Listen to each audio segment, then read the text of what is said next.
우리 지난주에 이제 엘리야 스토리를 보았죠. 우리 구약을 이제 쭉 이제 맥을 잡으면서 가고 있어요. 그래서 계속 얘기하는 게 인물에 너무 주안점을 두지 마시고 인물 뒤에서 일하시는 하나님을 바라보랬어요.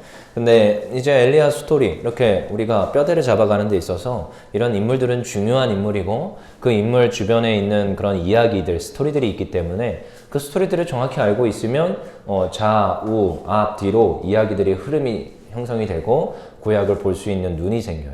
그리고 나서 이 구약을 잘 보면 신약을 또 볼 수 있는 눈이 생기는 거예요. 자, 그래서 우리가 보는데 엘리야 스토리 지난번에 봤죠. 850대 1로 이겼다 졌다? 이겼어요. 근데 그럼에도 불구하고 바로 그 다음 장부터는 이 엘리야가 또다시 낙심해가지고 막 쫓겨가고 나중에 막 쓰러져서 아유 하나님 못 해먹겠습니다. 죽고 싶습니다. 막 그런 또 토로를 한단 말이야.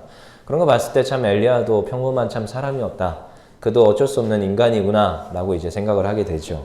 그렇지만 이제 이런 걸 좀 보면서도 그런 스토리가 이어지고 뭐 이스라엘 백성들이 엎치락 뒤치락 하면서 회개하기도 하고 하나님 앞에 돌아왔다가 다시 범죄하기도 하고 그럽니다. 그리고 왕의 이야기들이 계속 나오지만 이 왕의 이야기들이 흘러가면서 엘리야 같은 이런 선지자들이 계속 나오죠. 그러면서 이 왕한테 가가지고 말을 하는 거야.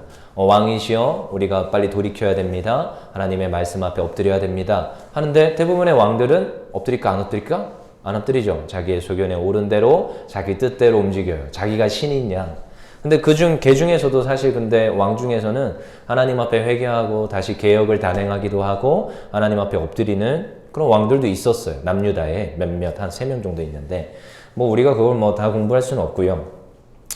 근데 그럼에도 불구하고 계속 말을 안 듣고 하나님 앞에 범죄를 하니까 이제 선지자들이 예언을 하기 시작하는 거예요. 오늘 이사야서도 어떻게 보면 그 패역한 백성들에게 예언을 하는 거죠.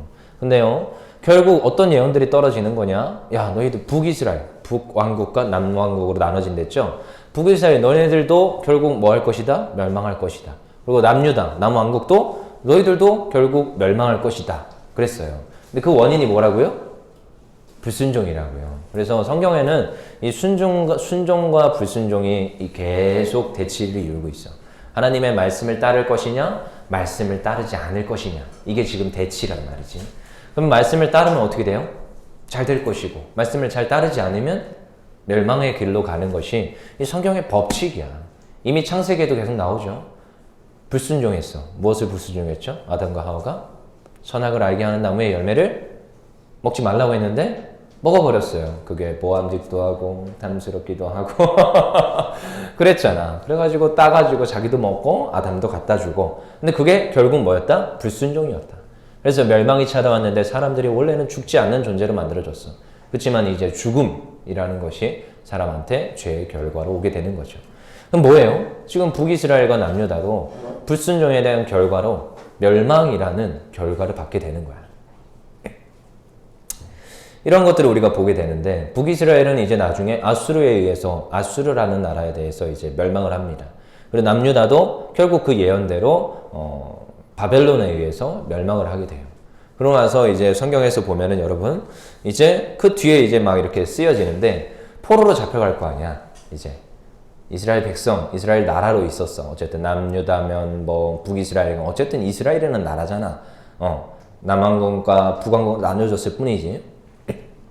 근데 이 이스라엘 백성들이 이제 다른 나라에 침략을 당하고 멸망을 하니까 이제 포로가 되는 거야. 우리나라도 옛날에 포로 시기를 겪었죠. 안 그래요? 일제강점기 그거 포로 시기 아니야? 포로 시기야, 포로 시기. 그게 포로 시기란 말이야. 모든 인권을 박탈당하고 모든 자유를 박탈당하고 그 일본의 치하 하에서 살아갈 수밖에 없었던 우리의 이름까지도 그래서 창시개명 이름도 개명을 시켜버리고 야 너희가 믿는 뭐 그런 다른 종교 믿지 마라. 뭐 해라? 우리가 믿는 신사를 참배해라. 신사 참배에 가서 절하기도 하고 그때 수많은 목사님들도 가서 절을 했다는 걸 기억해야 돼. 일제의 치하하에서 저기 가면 있어. 장로교 모 교회. 우리 여기 이 동네에서 가장 큰 교회. 그런 교회들의 다 목사님들이 다 뭐냐면 그때 신사참배 때 수그렸던 사람들이야. 그리고 지금 교세가 어마어마하게 크지. 그리고 그때 죽었던 대신교단의 수많은 목사님들. 잘 기억해 봐야 돼요. 무튼 그러고 나서 이제 이때도 똑같았어요. 수그렸던 사람이 있고 수그리지 않은 사람이 있어요. 수그렸던 사람은 잘 살 것이고 수그리지 않은 사람은 다 죽었어요. 그리고 이제 포로로 끌려가죠. 포로로 끌려가요. 그리고 특별히 이제 남유다에서 바벨론에 이제 침공을 당해서 바벨론에 이제 끌려가죠. 여러분 다니엘 기억하죠? 여기서 이제 다니엘이 나오는 거야. 이제 멸망을 당하고 나서 포로기에 접어드는데 이 다니엘이 사실 거기서부터 출발하는 거예요. 다니엘서 1장부터 이제 보시면은 다니엘이 뭘로 잡혀와? 포로로 잡혀와요. 포로로 느부갓네살 왕한테 포로로 잡혀오죠. 그래가지고 야 너네들 맛있는 음식 줄게 하면서 이제 황관이 맛있는 음식을 왕한테 드리는 그런 중요한 음식을 가져온단 말이지. 근데 왕한테 드리는 음식은 다 무엇하고 가져오는 음식이냐? 제사를 드리고 나서 가져오는 음식이야.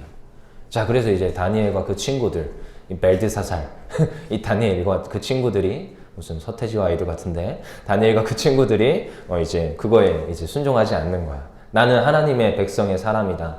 포로로 왔는데도 불구하고 나는 이스라엘 백성 하나님 여호와 하나님을 믿는 백성이다. 자기가 포로인데도 불구하고.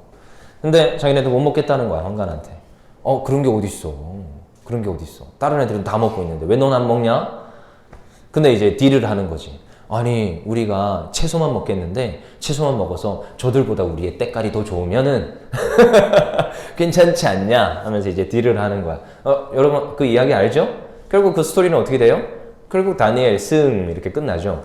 그 다음에 이제 또 나중에 또 이제 왕이 꿈을 꿨어. 근데 왕이 꿈을 꿨는데 왕의 꿈을 해석할 수 있는 사람이 아무도 없네. 근데 더 지독한 건 뭔지 알아? 왕이 꿈을 꿨는데 무슨 꿈을 꿨는지 말도 안 해줘. 그러고 나서 지혜자들과 그들을 다 불러들여가지고 다 지혜자들 중에는 다니엘과 그 친구들도 포함되는 거예요. 근데 지혜자들 다 불러들여가지고 야 내가 꿈을 꿨는데 그 꿈이 심상치가 않다. 근데 무슨 꿈인지 얘기도 안 해. 근데 야 꿈을 해석해다오. 해석 못하면 너네들 다 죽여버릴 거야. 이 상황인 거지. 이해가 안 돼. 나 그 본문을 읽으면서도 이 왕 좀 이상한데? 그러면서 여러분 좀 이상하잖아. 꿈의 내용을 알려주고 나서 풀이를 좀 해달라고 하든가 꿈의 내용도 안 알려주고 풀이를 해달라고 그래요. 근데요, 또 이제 결국 다니엘과 그 친구들도 불려오죠. 그래가지고, 야, 이거 다 죽게 생겼다. 어떡하냐. 그래가지고, 이제 다니엘이 작정을 하고 기도를 합니다. 하나님 그 꿈을 알려주옵소서. 했는데, 하나님께서 알려주시 안 알려주셔? 다 알려주시고, 그 꿈을 풀이까지 다 해주셔. 그래가지고, 그것을 또다시 이제 왕한테 가서 잘 해석을 해주죠. 그러면서 이제 다니엘과 그 친구들이 이제 주요 요직에, 다니엘은 총리로 그리고 나머지 그 친구들도 주요 요직에 앉아서 그 나라, 이 바벨론에 지금 포로로 끌려갔는데 총리와 주요 요직에서 수많은 일들을 이제 감당하고 있었어요. 근데요, 이제 시기하는 세력이 나타나 안 나타나? 나타나요. 잘 되면은 반드시 반대급부가 생겨나게 돼 있습니다. 여러분들도 앞으로 사회생활 할 때 내가 너무 잘해, 뛰어나, 그러면 반드시 나를 시기하고 날 미워하는 이가 있다라는 것을 기억해야 돼. 모두가 내 편이 아니야. 나의 반대쪽에 서는 사람이 있다고 반드시. 근데 그것 때문에 너무 마음 아파하지 마. 전도사님은 이제 초탈했어. 많이 경험해봐서 이제 반대급부가 있으면 그래 뭐 그럴 수 있다. 여러분 나중에 철학 공부해보면 정반합이라는 게 있거든. 정이 있으면 반드시 반이 있어. 근데 결국 뭐를 이루냐? 합을 이룬다 뭐 이런 말이 있는데 결국 전반합이 이루어지게 돼 있어요. 반대급부가 있음으로써 정이 또다시 하나님 앞에서 바로 서는 것을 많이 보게 돼요. 그러면서 이제 다니엘도 그렇게 시기 질투를 이제 산 거죠. 근데요, 이 바벨론은 사실 어떠한 체제인데 총리가 여럿이 있었나 봐. 그래서 총리 여럿 중에 다니엘이 하나였지. 근데 다른 총리들이 이제 그 왕한테 가가지고 여기는 이제 다리오 왕이에요. 이제 왕이 계속 체인지가 되는 거지. 근데 아무튼 이제 좀 나이도 먹은 이 다니엘이고 이제 다리오 왕이 느부갓네살 왕에서 이제 다리오 왕이 된 건데 이 다리오 왕이 있는데 그 다른 총리들 시기하는 총리들이 와가지고 왕이시여 이제 왕의 업적이 너무나도 참 위대하십니다. 그리고 저기 백성들이 왕을 칭송하고 이때는 왕은 신급이야. 신급. 왕이 말하면 죽는 신유까지 해야 되는 그런 엄청난 왕이란 말이야. 그래서 왕만을 경배해야 됩니다. 그러면서 이제 조소를 딱 만들어서 오는 거지. 조소를 딱 만들어서 와가지고 왕이시여 왕만을 경배하게 하여 주옵소서. 그래서 다른 신들에게 경배하는 이들은 사자굴에 다 집어넣어야 됩니다 하면서 이 금령 식서를 탁 만들어서 온 거야. 왕이시여 여기다 도장을 찍어 주시옵소서. 딱 왕이 보니까 기분이 좋아 안 좋아? 기분이 너무 좋은 거지. 자기만 경배하고 자기한테만 절해야 된다는데 당연히 너무 기분 좋지. 그래 그럼 가져와봐. 도장 찍어줄게. 도장으로 꽝 찍어줬어요. 근데 이제 문제가 생긴 거야. 자기가 너무나도 사랑하고 전대 왕도 너무나도 사랑했던 다니엘은 항상 뭐 하던 사람? 기도하고 예배하고 항상 창문을 열어놓고 하나님께 경배하던 사람이었어. 문제가 생긴 거지. 다리오 왕이 그거를 까먹었어. 너무 기분 좋아가지고. 너무나도 총애하던 그 다니엘의 그 모든 생활을 까먹은 거지. 다니엘이 기도하는 거 알았을까 몰랐을까? 알았어요. 알았어. 나중에 가서 그가 신음을 해. 아, 꾀임에 빠져가지고 내가 이렇게 됐구나 하면서 다니엘한테 와가지고 다니엘아 내가 미안하다. 당신의 그 여호와 하나님이 당신을 지켜줄 거다 하면서 막 그러는데 그 말에서 뭐가 있느냐? 이미 알았단 말이야. 다니엘이 항상 기도하는 것을. 근데요, 다니엘이 그 소식을 들었어요. 총리쯤 되려면, 나라를 통치하려면 이 귀가 밝아야 돼. 소식이 밝아야 돼. 그 어떠한 바뀌는 체제들에 대해서 너무 잘 알아야지. 그래야 통치를 하니까. 다니엘은 지혜로운 사람이야. 100배나 지혜로운 사람이다 라고 칭해지고 있단 말이지. 그 지혜로운 사람이 당연히 알았어. 그리고 그 칙령인 대로 그 칙령에 도장이 찍힌 걸 알았고 그 칙령을 어겼을 때 사자굴에 들어간다는 것도 알았어. 하지만 다니엘은 어떻게 하는지 아세요?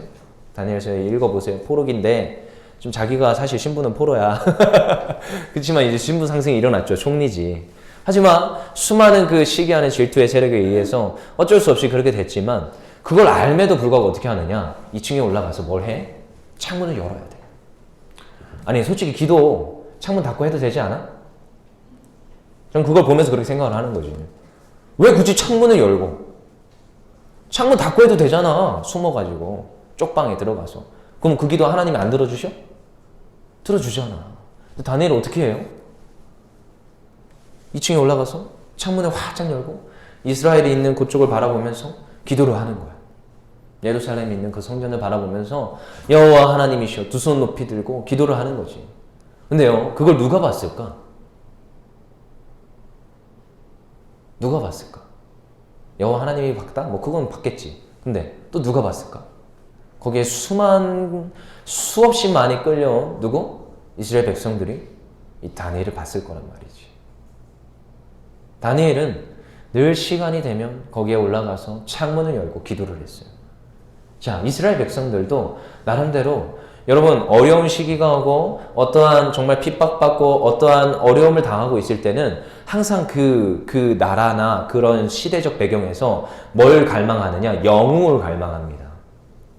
여러분 그래서 옛날에 우리 홍길동전이 그렇게 잘 팔리고 엄청나게 이거라고 했던 이유가 그 당시에 탐관오리가 판을 쳤기 때문에 홍길동전이 탁 한글로 번역이 되면서 나오면서 그때는 이제 훈민정음을 이렇게 해가지고 썩서 냈겠지. 근데 무튼 홍길동전 이런 거 딱 나오면은 너무나도 좋아하는 거야. 왜? 영웅이 나왔으니까. 자기네들은 지금 핍박받고 이거 탐관오리에 의해서 막 뜯기고 이건 있는데 지금 홍길동이가 그들을 단죄하고 그들의 재물을 갈취해가지고 지금 백성들을 나눠주는 거 보면서 얼마나 박수치고 얼마나 좋아해. 근데요, 다니엘이 지금 포로로 끌려왔어. 그리고 수많은 이스라엘 백성들이 바벨론의 포로로 다 끌려왔단 말이야. 근데 그 포로 중에 다니엘과 그 친구들은 주요 요직에 앉았어. 그리고 가장 높은 왕 다음에 총리에 앉았어, 다니엘이.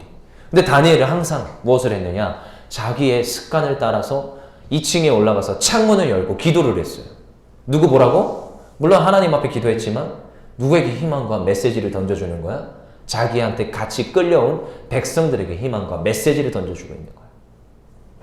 그래서 그 백성들은 다니엘을 보면서 자기네들도 기억을 하는 거야. 우리는 포로가 아니라 무엇이다? 이스라엘의 백성이다. 우리는 여호와 하나님을 섬기는 백성이다. 그것을 또 기억하는 거지. 칙령이 발표됐을 때, 그 조서가 발표됐을 때 이스라엘 백성들은 두려워 떨었을 거예요. 아니, 어쩌면 기도하기를 포기했을 거예요. 모이기를 힘쓰던 사람들이 모이기를 아마 안 모였을 거야. 뻔해. 왜? 그들은 힘이 없는 일반 백성들이니까. 신분이 뭐야? 포로니까. 신분이 포로야, 포로. 그 두려워 떠는 그 백성들 앞에 당당히 2층에 올라가서 창문을 열고 기도를 하는 다니엘. 다니엘 6장에 보십시오. 당당히 창문을 열고 기도를 합니다. 자, 6장 10절. 다니엘 6장 10절에 이렇게 기록해요. 제가 읽어드릴게요. 다니엘이 이 조소의 왕의 도장이 찍힌 것을 알고도 자기 집에 돌아가서는 윗방에 올라가 예루살렘으로 향한 창문을 열고 전에 하던 대로 하루 3번씩 무릎을 꿇고 기도하며 그의 하나님께 감사하였더라. 이렇게 기록하고 있어요. 여러분 알았어요. 그가 왕의 도장이 찍힌 걸 알았고 이 지금 기도를 하고 따른 여호와 하나님, 이 다리오 왕이 아니라 여호와 하나님 앞에 기도하면 사자굴에 던져진다는 것을 알았어. 하지만 그는 기도를 해야 됐어. 왜? 누가 보고 있기 때문에. 두려워 떠는 이스라엘 백성들이 보고 있어요. 지금 저 포로인 이스라엘 백성들이 보고 있기 때문에 기도하지 않으면 안 돼. 그래서 창문을 열고 기도를 하는 거죠. 근데 결과는 어떻습니까? 자, 기도를 했더니 자, 하나님께서 역사하셔서 그 다리오 왕의 그 신하들을 다 목에 쳤더라. 이랬으면 너무 감사하겠는데 안 그래?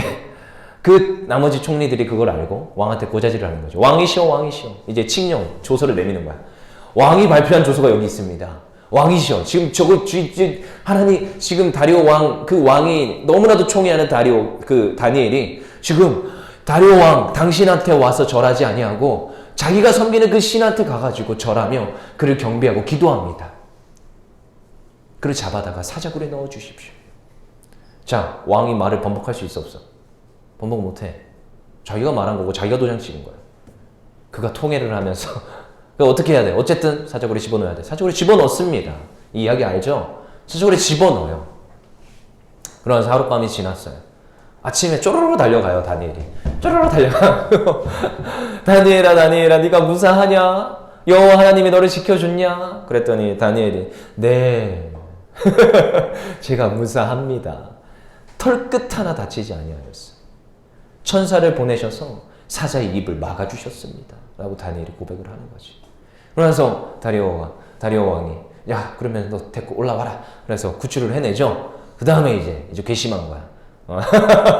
누구의 신은 살아있는 신? 여호와 하나님은 살아있는 신이고 지금 이것을 꿰어가지고 지금 자기가 너무나도 총애하는 다니엘을 죽이려고 했던 저 총리들을 이봐라 데리고 와서 다 집어넣어버려라. 집어넣어버렸는데 떨어지기도 전에 뼈까지 으스러뜨리면 잡아먹더래. 그렇게 다니엘서 6장이 이제 막을 내리죠. 자, 근데 그걸 이제 보게 되는 거야. 오늘 이제 이야기들이 이제 흘러가는 거야. 뭐 전도사님이 뭐 딴 거 이렇게 만들어내는 게 아니라 공과에 보시면 북이스라엘 멸망과 남유다의 멸망과 다니엘 이야기가 나와. 여러분 좀 이따 공과할 때 그걸 이제 들으시라고 이제 풀어드리는 건데, 여러분 제가 이걸 생각하면서 오늘 사실 이 말씀을 준비하면서 여러 가지 생각이 들었어요. 사실 요즘 시대가 이렇거든. 사실 어제도 사실 뭐 소모임들이 있다고 하고 그저께도 소모임들이 있다고 하는데 교회에서 모이면 안 된다고 밖에 나가서 이제 모이시는 분들도 있고, 어제도 막 들어오는데 체온도 재야 되고 별 짓을 다 하면서 여러분 300만 원 벌금 준비해 오셨죠? 하면서 이렇게 모임을 또 해야 되는 이러한 상황 속에 여러분이 있어요. 지금 교회가 지금 엄청 어렵고 여러분 교회가 지금 엄청나게 핍박당하고 있어요. 다른 사찰과 성당은 다른 어떠한 모임들은 결코 제재를 하지 않고 있습니다. 지금 친구가 해수욕장에 놀러가 있다고 전화가 왔는데 어제도 그래 좋겠다 밑동 굵다 했지. 근데 거기에 지금 사람이 바글바글 거린대. 100명 200명. 여러분 왜 바다에 들어가면은 감염이 안 될 거라 생각하세요? 어째서? 여러분 침으로 감염된다며. 왜 바다에 들어갔는데 왜 감염이 안 될 거라 생각해? 그 200명, 300명 모여서 같이 뒹구는데 왜 감염이 안 될 거라 생각해? 그런 건 전혀 상관없대. 국회에서는 그저께인가? 지난주에 국회에서는 스타크래프트 대회가 열렸대. 이해를 할 수 없지만 그걸 찍어가지고 국민일보에서 보도를 하는데 모두가 마스크를 안 쓰고 스타크래프트 대회를 하고 있더라고. 저는 그런 걸 보면서 이해가 안 되는 거야. 왜? 왜 근데 교회는? 전도사님이 혹시나 해서 금요일날 저녁에 여기를 돌아봤어요. 술집마다 그득그득 차 있습니다. 밥 먹을 때 마스크 쓸 수 있어 없어? 못 써요. 여러분 치열업 하면서 사장님인 것 같아. 열댓 명이 쫙 들어있는 치열업 하면서 다 같이 잔을 탁 들고 치열업. 글쎄 저는 그걸 보면서 많은 생각을 했어요. 20명 모이는 이 소그룹도 안 된다고 말하는 이 세대, 이 시대를 살아가는데 여러분 잘 생각해야 됩니다. 우리가 어떤 눈을 가지고 세상을 바라볼지. 저는 정말 가슴이 아팠어요. 우리 신앙을 지켜내야 돼. 세상은 계속 얘기해요. 예루살렘에 올라갈 것이 없도다. 왜 여호와의 이름을 너희가 따르려고 하느냐? 왜 이 말씀을 따르려고 그래? 아니야, 세상이 나와. 괜찮아. 왜 교회에서 모이려고 그래? 야, 카페에서 모이면 내가 인정해 줄게. 저는 Q&A 다 질문해봤어. 그럼 카페는 됩니까? 카페는 된대. 괜찮대. Q&A 왔어. 그러면 제가 앞에서 설교를 해야 되는데 저는 마스크 써야 됩니까? 아, 그건 괜찮대. 2m 이상 떨어져 있으니까. 경단하고 2m 이상 있잖아. 이해가 안 되는 거지. 그러면 성가대는 됩니까? 성가대도 마스크 써야 되는데. 그럼 앞에 나오는 건 연습할 때는 마스크 써야 되는데 앞에 나오는 건 어떻게 해야 됩니까? 소리가 안 나오는데. 아, 그건 괜찮대. 기준을 모르겠어. 여러 가지 생각을 했어요, 지난주에 사실. 헌법 20조 1항에 우리 대한민국은 민주주의고 종교의 자유를 허락한다고 분명히 헌법에서 말하고 있어. 근데 지금 종교의 자유가 없어요. 전하님 그렇게 말해. 여기서 뭐 마음에 거리낌이 있는 사람도 있겠지만 전하님 지금 말하고 수 있어. 긴급재난보호법 그게 헌법 위에 있지 않아. 전하님 공부해봐서 알아. 헌법 공부해봤어요. 저희 아버지가 법학 박사라서 그 사람의 논문을 좀 도와주려고 헌법도 공부해봤고 민법도 공부해봤고 형법도 공부해봤어. 전하님 똑똑한 사람이야. 법을 좋아해. 솔직히 얘기하면. 좋아해서 공부해봤고 왜? 그 사람 논문을 좀 아버지 논문을 좀 도와주려고. 그래서 실제로 논문 패스하셨어요. 법학 박사야. 그래서 아버지한테 제가 질문을 해봤어요. 이게 옳습니까? 그랬더니 아버지가 옳지 않대. 지금 위헌이래. 근데 교회가 그것 때문에 싸우지 않아요. 왜 싸우지 않아? 교회는 착해서. 덕을 세워야 돼서. 다니엘도 싸우지 않았어요. 그가 그냥 어떻게 했다고? 2층에 올라가서 그냥 기도했어요. 사자굴에 넣어질 걸 알면서 기도했어요. 전하님이 이제 생각을 하는 거죠. 어떻게 될 것인가?